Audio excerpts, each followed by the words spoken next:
റാഗിങ്ങും ബുള്ളിയിങ്ങുമായി ബന്ധപ്പെട്ട് കേരളത്തിൽ നിന്നും പുറത്തു വരുന്ന വാർത്തകൾ ഞെട്ടിക്കുന്നതാണ്. മനസാക്ഷിയെ ഉലച്ചു കളയുന്ന ക്രൂര പ്രവൃത്തിയാണ് ചെയ്തിരിക്കുന്നത്. ക്രൂരകൃത്യം നടന്നിട്ട് 3 മാസങ്ങൾക്ക് ശേഷമാണ് വിവരങ്ങൾ പുറത്തു വരുന്നത്. അതുവരെ വിദ്യാർത്ഥികളുടെ വായടപ്പിച്ചത് ഭയമാണ്, അല്ലെങ്കിൽ സ്വാവകാശങ്ങളെക്കുറിച്ച് അവർക്കുള്ള അജ്ഞതയാണ്. കുറ്റക്കാർ വിദ്യാർത്ഥികളാണ്, മിക്കപ്പോഴും 18 വയസ്സിന് താഴെയുള്ള വിദ്യാർത്ഥികൾ. അപ്പോൾ കേസും ശിക്ഷയും രീതികളും എല്ലാം വ്യത്യസ്തമാണ്. ഇത്തവണ കോഡ് ഫോർ ദ പീപ്പിൾ പരിശോധിക്കുന്നത് ഇക്കാര്യങ്ങളാണ്. സ്വാഗതം കോഡ് ഫോർ ദ പീപ്പിളിലേക്ക്.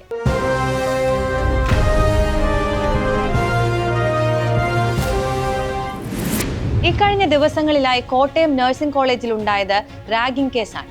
വെറ്ററിനറി സർവകലാശാലയിൽ സിദ്ധാർത്ഥനെതിരെ നടന്നതും റാഗിംഗ് തന്നെ. കോളേജിലേക്ക് ആദ്യമായി എത്തുന്ന 1-ാം വർഷ വിദ്യാർത്ഥിയോട് ക്യാമ്പസിലെ മുതിർന്ന വിദ്യാർത്ഥികൾ നടത്തുന്ന ശാരീരികമോ മാനസികമോ ആയ ആക്രമണമാണ് റാഗിംഗ്. കളിയാക്കുന്നതും അപമാനിക്കുന്നതും ശല്യപ്പെടുത്തുന്നതും എല്ലാം റാഗിംഗ് ആണ്.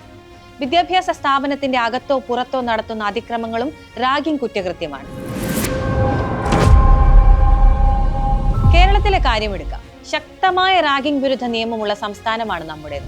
1998 കേരള റാഗിംഗ് തടയൽ നിയമവും 2009 UGC റെഗുലേഷനും പ്രകാരം സർവകലാശാലകൾക്ക് കീഴിലുള്ള എല്ലാ കോളേജുകളിലും റാഗിംഗ് വിരുദ്ധ കമ്മിറ്റികൾ പ്രവർത്തിക്കണം. കമ്മിറ്റികൾക്ക് വിധേയമായി ആന്റി റാഗിംഗ് സ്ക്വാഡുകൾ പ്രവർത്തിക്കണം. സ്ഥാപന മേധാവി അധ്യക്ഷനായ കമ്മിറ്റിയിൽ അധ്യാപകരുടെയും രക്ഷകർത്താക്കളുടെയും വിദ്യാർത്ഥികളുടെയും പ്രതിനിധികൾ അംഗങ്ങളായിരിക്കണം. റാഗിംഗ് പരാതി ഉയർന്നാൽ ഈ കമ്മിറ്റി പരിശോധിക്കണം. റാഗിംഗ് ആണെന്ന് ബോധ്യപ്പെട്ടാൽ 24 മണിക്കൂറിനുള്ളിൽ പോലീസിൽ റിപ്പോർട്ട് ചെയ്യണം. എല്ലാ മാസവും കോളേജ് പ്രിൻസിപ്പൽമാർ റാഗിംഗ് പരാതികളും അതിന്മേലെടുത്ത നടപടികളും സംബന്ധിച്ച് വൈസ് ചാൻസലർ ചാൻസലർക്കും റിപ്പോർട്ട് നൽകണമെന്നും വ്യവസ്ഥയുണ്ട്. ഗുരുതരമായ പരാതികളോ ആത്മഹത്യയോ കൊലപാതകമോ ഉണ്ടായാൽ കോളേജ് പ്രിൻസിപ്പലും സർവകലാശാല രജിസ്ട്രാരും ദേശീയ റാഗിംഗ് വിരുദ്ധ കമ്മിറ്റിക്ക് മുൻപിൽ ഹാജരാകണം. സെല്ലുകൾ വഴിയല്ലാതെ വിദ്യാർത്ഥികൾക്ക് നേരിട്ടും UGCയോട് റാഗിംഗ് സംബന്ധിച്ച് പരാതിപ്പെടാം. റാഗിംഗ് കേസിൽ പ്രതികളായ പലരുടെയും പഠനം അവിടെ അവസാനിക്കുകയാണ് പതിവ്.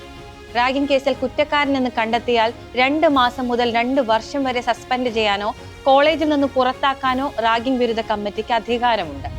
UGC നിയമപ്രകാരം സർവകലാശാലകൾക്ക് നിലനിൽക്കുന്ന കേന്ദ്ര സംസ്ഥാന നിയമങ്ങൾക്ക് വിധേയമായി റാഗിംഗ് വിരുദ്ധ റെഗുലേഷനുകൾ നിശ്ചയിക്കാൻ അധികാരമുണ്ട്.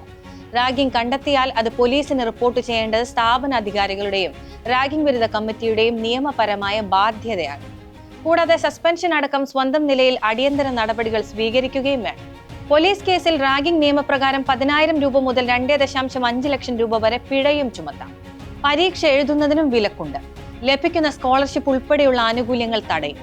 അടുത്ത 3 വർഷത്തേക്ക് മറ്റൊരു വിദ്യാഭ്യാസ സ്ഥാപനത്തിലും പ്രവേശനം നേടുന്നതിനും കുറ്റക്കാർക്ക് വിലക്കുണ്ട്. കൂടാതെ കുറ്റകൃത്യത്തിന്റെ കാഠിന്യമനുസരിച്ച് തടഞ്ഞുവെക്കൽ, അന്തസ്സിനെ അപമാനിക്കൽ, കുറ്റകരമായ ഗൂഢാലോചന, നിയമവിരുദ്ധമായി സംഘം ചേരൽ മുതൽ ലൈംഗികാതിക്രമവും വധശ്രമവും വരെ റാഗിംഗ് കുറ്റവാളികൾക്ക് മേൽ ചുമത്താം. കോട്ടയം സർക്കാർ നഴ്സിംഗ് കോളേജിലെ റാഗിംഗ് കേസിൽ BNS 118, 308 വകുപ്പുകൾ അടക്കമാണ് ചുമത്തിയത്. മാരകായുധം കൊണ്ട് മുറിവേൽപ്പിക്കൽ, ഭീഷണിപ്പെടുത്തൽ, പണം തട്ടലടക്കം വകുപ്പുകൾ.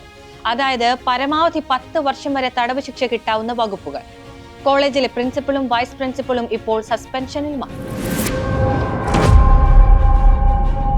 റാഗിംഗ് പരാതിയിൽ നടപടിയെടുക്കാൻ വീഴ്ച വരുത്തിയാൽ സ്ഥാപന മേധാവിക്കെതിരെയും നിയമ നടപടിക്ക് വ്യവസ്ഥയുണ്ട്. റാഗിംഗ് നടന്നുവെന്ന് ബോധ്യപ്പെട്ടാൽ 24 മണിക്കൂറിനകം അത് പോലീസിന് റിപ്പോർട്ട് ചെയ്തില്ലെങ്കിൽ സ്ഥാപന മേധാവിക്കെതിരെയും കേസെടുക്കാമെന്നാണ് ചട്ടം. വീഴ്ച വരുത്തുന്ന മേധാവിക്കെതിരെ പ്രേരണാ കുറ്റം ചുമത്തും. എല്ലാ വിദ്യാഭ്യാസ സ്ഥാപനങ്ങളിലും റാഗിംഗ് വിരുദ്ധ സമിതികൾ ഉണ്ടാക്കണം. സൗഹൃദാന്തരീക്ഷത്തിലുള്ള ക്യാമ്പസിലേക്കാണ് ജൂനിയർ വിദ്യാർത്ഥികൾ എത്തുന്നതെന്ന് റാഗിംഗ് വിരുദ്ധ സമിതികൾ ഉറപ്പാക്കണം. കൊച്ചി തൃപ്പൂണിത്തുറ ഗ്ലോബൽ സ്കൂളിലെ മിഹിർ അഹമ്മദിന്റെ വിഷയം പരിശോധിക്കുമ്പോൾ നിയമ നടപടികൾ ഇങ്ങനെയാണ് പോകുന്നത്. മിഹിറിന്റെ വിഷയത്തിൽ നടന്നത് ബുള്ളിയിങ് ആണ്. എന്താണ് ബുള്ളിയിങ്? മിഹിറിന്റെ കേസിൽ ആ കുട്ടി നേരിട്ടത് റാഗിങ്ങിലുപരി കൃത്യമായ ബുള്ളിയിങ് ആണ്. അങ്ങനെയെങ്കിൽ എന്താണ് ബുള്ളിയിങ്? ശാരീരികമായോ മാനസികമായോ ഒരാളെ വേദനിപ്പിക്കുക എന്ന ലക്ഷ്യത്തോടെ നടത്തുന്ന ആവർത്തിച്ചുള്ള പ്രവൃത്തികളെയാണ് ബുള്ളിയിങ് എന്ന് പറയുന്നത്. ഇത് ഒരിക്കലാകാം, അല്ലെങ്കിൽ പല തവണയാകാം. രാജ്യത്ത് ഇപ്പോൾ നിലവിലുള്ള ഭാരതീയ ന്യായ സംഹിത, ഭാരതീയ നാഗരിക് സുരക്ഷാ സംഹിത എന്നിവ പ്രകാരം ഇത്തരം പ്രവൃത്തികൾ ചെയ്യുന്ന മുതിർന്നവരെ വിചാരണ ചെയ്യുന്നതിനായി നിരവധി നിയമങ്ങൾ നിലവിലുണ്ട്. എന്നാൽ കുട്ടികളുടെ കാര്യമെടുത്താൽ ശിക്ഷിക്കുന്നതിലുപരി അവരെ തിരുത്തുന്നതിനാണ് നിയമം മുൻഗണന കൊടുക്കുന്നത്. കുട്ടികൾക്കുള്ള ശിക്ഷ എങ്ങനെ? പ്രായപൂർത്തിയാകാത്ത കുറ്റവാളികളുമായി ബന്ധപ്പെട്ട കേസുകൾ കൈകാര്യം ചെയ്യുന്നത് ജുവനൈൽ ജസ്റ്റിസ് ആക്ട് പ്രകാരമാണ്. കേസിൽ ആദ്യ നടപടി സമഗ്രമായ അന്വേഷണമാണ്. അത് നടത്തുക ജുവനൈൽ ജസ്റ്റിസ് ബോർഡാണ്. മാത്രമല്ല, കുട്ടികൾ നടത്തുന്ന കുറ്റകൃത്യങ്ങളുമായി ബന്ധപ്പെട്ട അന്വേഷണം എങ്ങനെ കൈകാര്യം ചെയ്യണമെന്നത് സംബന്ധിച്ച് കൃത്യമായൊരു മാർഗനിർദ്ദേശവും കേന്ദ്ര ബാലാവകാശ കമ്മീഷൻ പുറപ്പെടുവിച്ചിട്ടുണ്ട്. പ്രതിക്ക് ചെയ്ത കുറ്റത്തിൽ കുറ്റബോധമുണ്ടോ ഇല്ലയോ എന്ന കാര്യം വെച്ചാണ് മുന്നോട്ടുള്ള കാര്യങ്ങൾ നിശ്ചയിക്കുന്നത്. ശാസന, കമ്മ്യൂണിറ്റി സേവനം, പിഴ അല്ലെങ്കിൽ 3 വർഷം വരെ സ്പെഷ്യൽ ഹോമിൽ അയക്കുക എന്നൊക്കെ ആയിരിക്കും ചെയ്യുക. കുറ്റകൃത്യത്തിന്റെ വ്യാപ്തി അധികമാണെങ്കിൽ ജുവനൈൽ ജസ്റ്റിസ് ബോർഡ് തീരുമാനിച്ചാൽ 16 വയസ്സിന് മുകളിലുള്ള കുറ്റവാളിയെങ്കിൽ മുതിർന്നയാളായി വിചാരണ ചെയ്യാം. ജുവനൈൽ ജസ്റ്റിസ് ആക്ട് പ്രകാരം പ്രതിയെ പോലീസ് ലോക്കപ്പിലോ ജയിലിലോ ഇടാൻ പാടില്ല. കസ്റ്റഡിയിലെടുത്ത് 24 മണിക്കൂറിനകം പ്രതിയെ ജുവനൈൽ ജസ്റ്റിസ് ബോർഡിന് മുൻപാകെ ഹാജരാക്കണം. അതുവരെ സ്പെഷ്യൽ ജുവനൈൽ പോലീസ് യൂണിറ്റിന് മുൻപാകെയോ ചൈൽഡ് വെൽഫെയർ പോലീസ് ഓഫീസറുടെ സംരക്ഷണത്തിലോ ആയിരിക്കും പ്രതി. പോലീസോ മറ്റാരെങ്കിലുമോ കുട്ടിയോട് മോശമായി പെരുമാറിയിട്ടുണ്ടോ എന്ന് ബോർഡ് അന്വേഷിക്കണം. അന്വേഷണ സമയത്ത് ഒരു ശിശു സൗഹൃദ അന്തരീക്ഷം നിലനിർത്തുന്നുണ്ടെന്ന് ഉറപ്പാക്കണം. കൂടാതെ കുട്ടിക്ക് 16 വയസ്സിന് താഴെയാണ് പ്രായമെങ്കിൽ, കുറ്റകൃത്യം നിസാരമാണെങ്കിൽ കേസുകൾ അന്വേഷിച്ച് തീർപ്പാക്കണം. ഹീനമായ കുറ്റകൃത്യങ്ങൾക്ക് ബോർഡിന് തീരുമാനമെടുക്കാം. മിഹിറിന്റെ കേസിലും ആ കുഞ്ഞു ബാലൻ നേരിട്ടത് അതികഠിനമായ ബുള്ളിയിങ് ആണ്, വേദനയാണ്. മിഹിറിന്റെ ജീവൻ എടുത്തതും വർണ്ണവെറിയെ ഉള്ളിൽ താലോലിക്കുന്ന ഒരു വ്യവസ്ഥയാണ്.